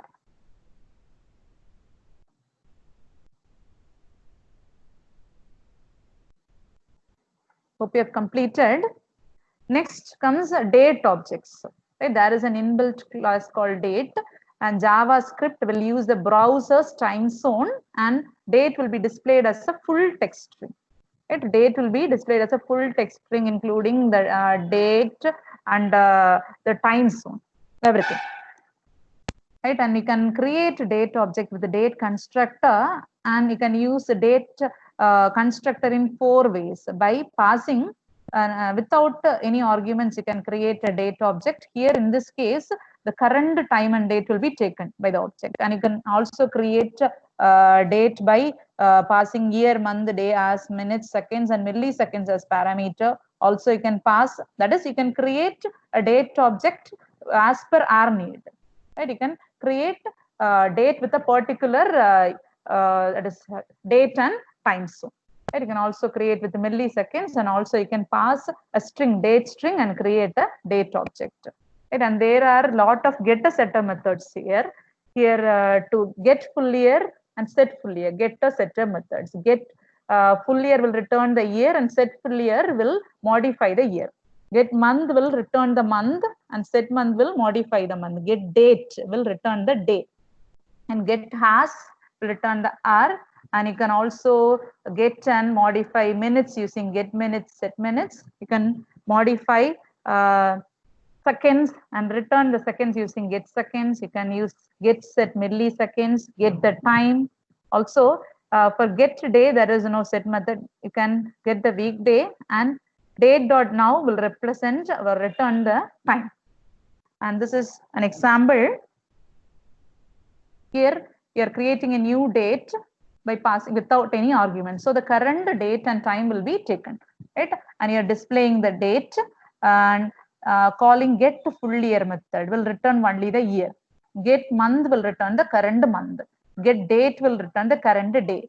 Get hours will return the current hours. Get minutes will return the current minutes, and get seconds will return the current seconds. Also, you can modify by calling set method. A set year will set the year to 2021, but it will affect only the variable that is created. It will not affect the browser's time settings, right? So this will be your output, right? You can try it out later for better understanding. And next is regular expressions. Regular expressions means a sequence of characters which forms a search pattern. Right? Whenever you need to perform some operations like searching for something and replacing for something with a particular format. Right? If you want to search for something with a particular format, for example, maybe an email. Email should start with username at domain name dot with that it contains the email contains a particular format, right? Similarly, when you need to search something or replace something with a particular format, you can use a regular expressions, right? You can use a regular expression as a single character, or it can be more complicated, right? And the syntax to specify regular expression is /pattern/modifiers, and there are a lot of modifiers available. I stands for case insensitive matching. G means global match, right? Doesn't stop it. Don't stop with the first match. Perform a global match. M stands for multi-line matching, right? Perform multi-line matching. And there are certain patterns too. So these are few patterns. A, B, C within square bracket. Find any characters between the brackets. On 0 to 9, find any digits between the brackets. Or X or Y. Find either X or Y. So these are some of the patterns, and there are some meta characters too. If you use /D, it will mean that a digit. /S stands for a white space character, and /B, see this example, /B word. Search for a word that begins with the word. And if you use /B at the end, search for a word that ends with the word. Also, you can search for a particular Unicode character. Start with /U, specify the Unicode character. And there are certain quantifiers too. N plus stands for one or more matches. Right? Find one or more occurrence of N. N asterisk means 0 or more occurrence of N, even if there is no N or one or more occurrence of N. Right? And question mark means 0 or 1 occurrence. Either 1 should occur once or it should not get occurred. Right? So with this example, I'll explain. So here, variable A is assigned a value, hello, how are you? Right? And I'm using a search option with the pattern. Search /H/I. First is the pattern, second is the modifier. The pattern is H. It means that search for a word that begins with H. Right? And perform case insensitive matching. Right? Search for a word begins with H. So search will find for a word that begins with H and return its position. In this our text, hello, how are you? The first text that returns with that is starts with H is hello. So it returns the position 0. Right? And second, another example, I'm using a meta character /D. Right? Means search for a digit. Right? If something we are searching, if that is not present, -1 is returned. Here in our text, there is no digit, so it returned -1. Right? And again, you call replace operations /H/I. That is find a word, find the first word that starts with H and replace with hi. Right? So hello, how are you is replaced by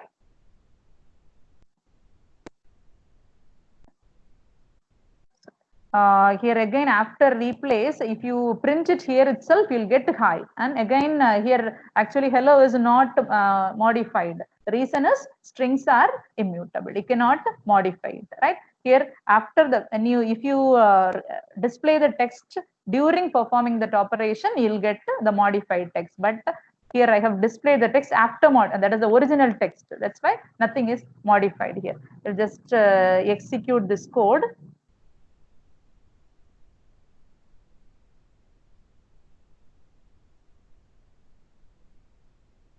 If you print the output here, I hope you'll get the modified text there.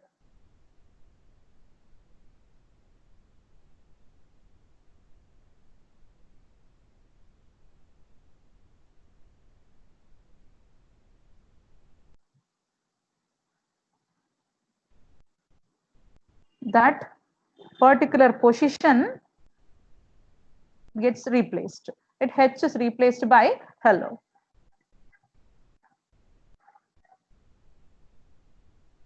It replaces a particular character with the text that is replaced. Right? Similarly, you can give pattern for entire text. Right?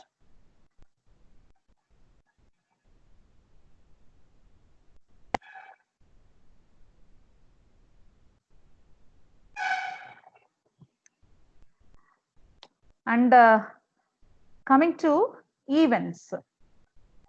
Events are actions that occur when you are programming. Right? Events are actions that occur in a system when you perform any programming. Right? The events may be the user may click a mouse, or a user may press a key on the keyboard, a form gets loaded, a form is being submitted, the user resizing the window, or user closing the browser window. These are certain events. Right? When certain events happen, there should be an action. Right? The action is given by an event handler. Right? When there is an event happens, there should be an action provided as a response, and that action is provided by event handler. Right? And so if when an event happens, if you want the event handler to respond, you must link, or there must be a communication between the event and the event handler, and this is called as registering an event handler. Right? So if you register an event handler, the handler will listen whether an event happens. When that event happens, that event handler will get executed, right, in response.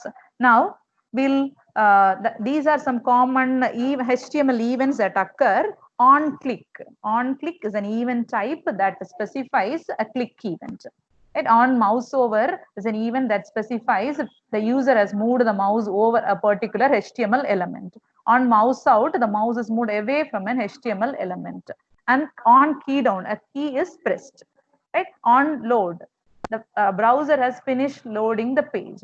Right? So today we learned simple event handling, and tomorrow the session we'll learn in detail about event handling. That events can be handled with either JavaScript one-liners, that is within the HTML code itself, we can directly specify the event handler, the response, or we can call a JavaScript function. Right? So within the HTML tag itself, element itself, we can specify the event handler, that is the code to be responded when an event occurs, or we can call a JavaScript function. We'll learn how to specify inline JavaScript event handling. That is how to specify event handling within the HTML tag itself. Right? Now consider a button click event. Right? So take a button click event. Within the button itself, you specify the event type. There will be a lot of event types that are already defined. To specify a click event, the event type specified is on click is equal to pass the action to be responded when this event occurs. Right? So here what I say is, when I click on this button, I'm creating a button with a text click. When I click on this button, I should get the alert window displaying hello. Right? So I'll attach the alert code to the event type itself directly within the HTML element. Just execute it. And now this is the HTML code. So what you have to do is don't place it under JavaScript, place it under HTML code. And now execute your code. A button with value click appears. Click on that button. An alert box will get displayed. Right? So this is how you perform inline event handling. That is, with that HTML element itself, we can perform event handling. That is, to the event type, pass the code to be executed in response. Also,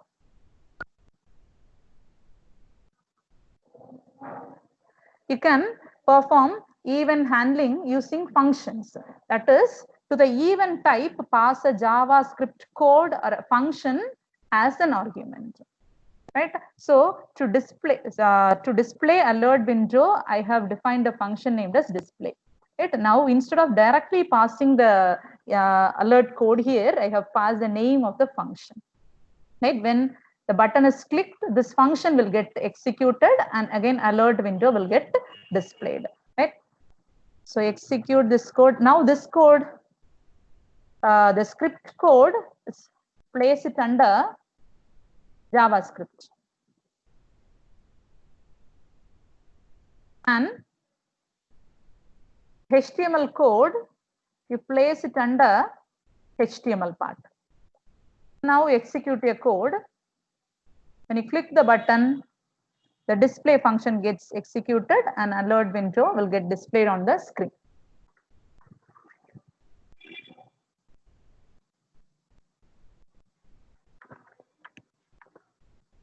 So today session, we have learned most about basics in JavaScript.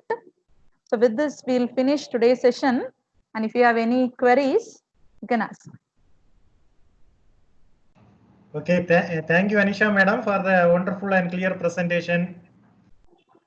Okay, dear participants, if you have any queries regarding today's topic, now you can ask and clarify your queries by two ways. One, you can unmute your audio and you can directly ask the queries with the Anisha madam. Otherwise, you can type your queries in the chat window. Madam will be reading that queries and will be answering. So I request the participants to make this event interactive one, so that you can clarify your doubts by using the chat window or directly asking the queries. Madam, there are some few queries in the chat window. Okay, please sir. address this, madam.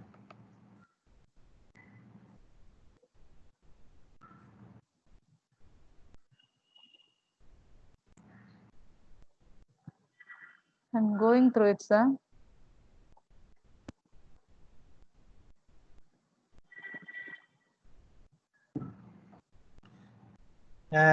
Participants, one information to you regarding the previous presentations and the recorded videos we will be sharing to you through the official webpage of this workshop.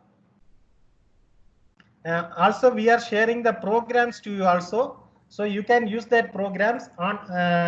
We shared the programs of the first day session through a Google Drive, so you can download that content in your own system, and you can unzip that and you can use that, because on first day madam dealt with a lot of programs.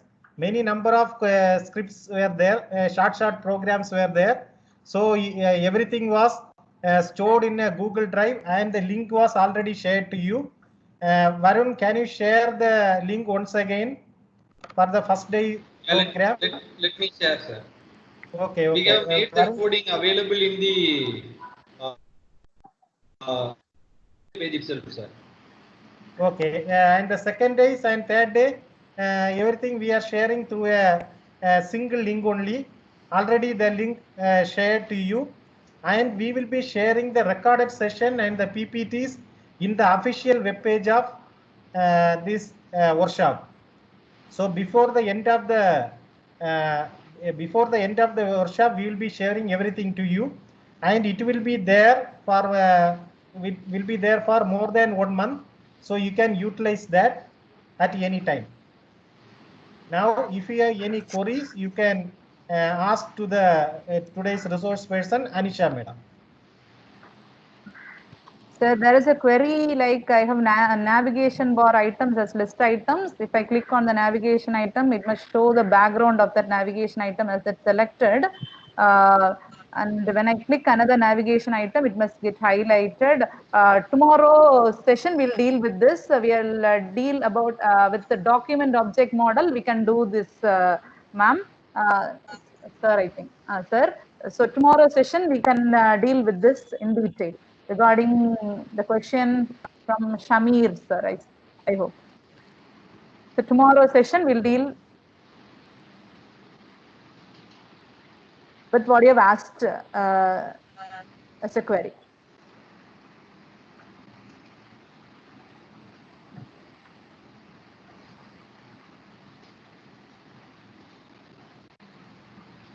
Participants, you are requested to get clarified with your queries by typing your queries in the chat window, or you can directly speak in the chat room.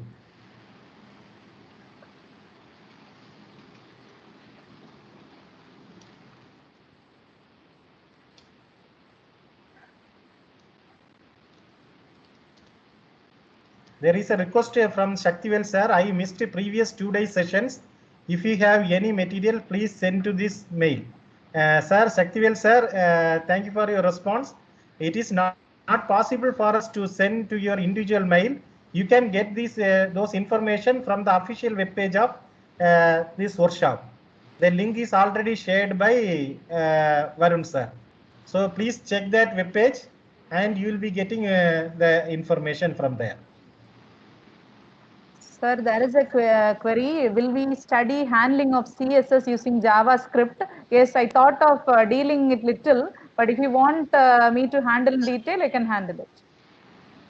So during the next tomorrow session, lightly you can touch that, madam. Yes, sir. Yes. Another query, ma'am, what is the software for creating a website, JavaScript or HTML? HTML is the software used, and to HTML we are adding JavaScript for that is for designing the behavior of web pages. We use JavaScript together with HTML. This is query from Naveen Sherry, sir.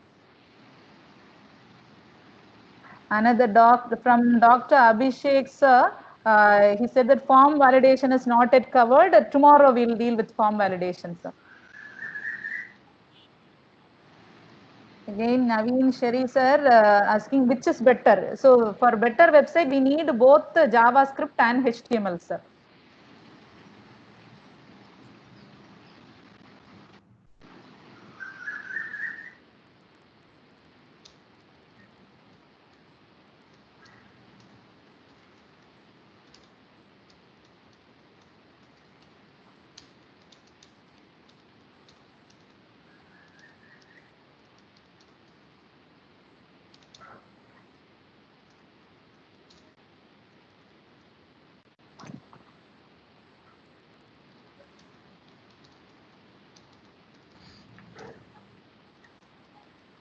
Haran sir said it was an excellent session. Thank you, sir. Thank you, Divya ma'am.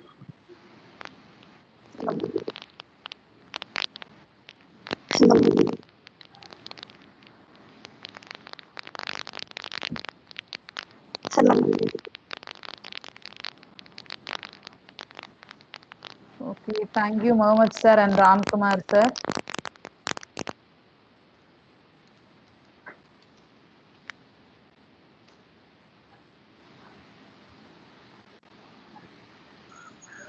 Dear participants, the feedback link is already shared in the chat window. I request all of you to enter the feedback to get the participation certificate.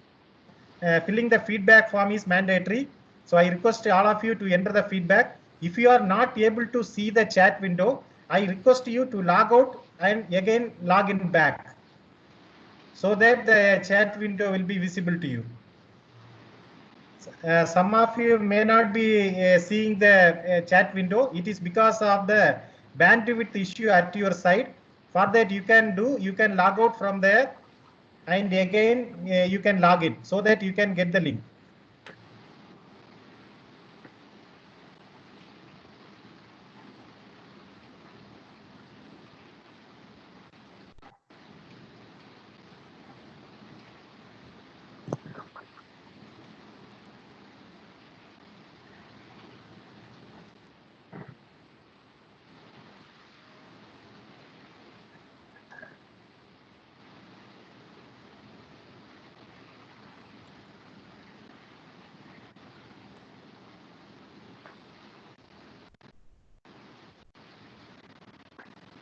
Supriya ma'am, thank you. Divya ma'am, thank you.